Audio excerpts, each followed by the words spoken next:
और उन्हीं चारों लोगों को अरेस्ट किया है, तुरंत अरेस्ट कर दिया है और उसमें से एक जो गवर्नमेंट सर्वेंट था उसको सस्पेंड कर दिया। मुझे लगता है लेकिन it is the responsibility of the parents also, क्योंकि माइनर बच्चों को बाहर भेजते वक्त उतनी जिम्मेदारी उन लोगों ने भी लेनी चाहिए। इंसिडेंट गोवा में होता है उसका क्राइम डिटेक्शन रेट मैंने कल बता दिया, which is the 90.13 which is the highest in the country. Kolwa बलात्कार केशींतल्या सगळ्या आरोपींक धरिल्ले, राजकीय दबाव मेतेर जाता म्हूण आरोपय जातालो। केस आता कोलवा पुलिशे कडच्यान काडून पणजे बायला पुलिसांक दिल्या। आरोपी पणजे शिफ्ट। कोलवा बीच आणि हेर सुवातींनी पुलीस बंदोबस्त वाडयला।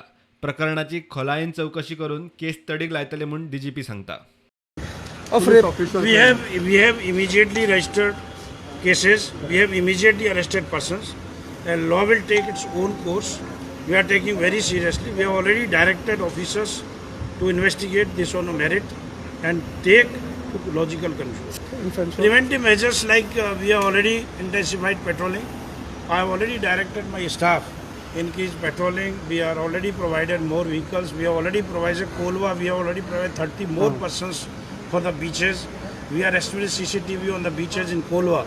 And we have already provided 30 persons to Kolwa police station extra so that they can monitor 24 hours these beaches.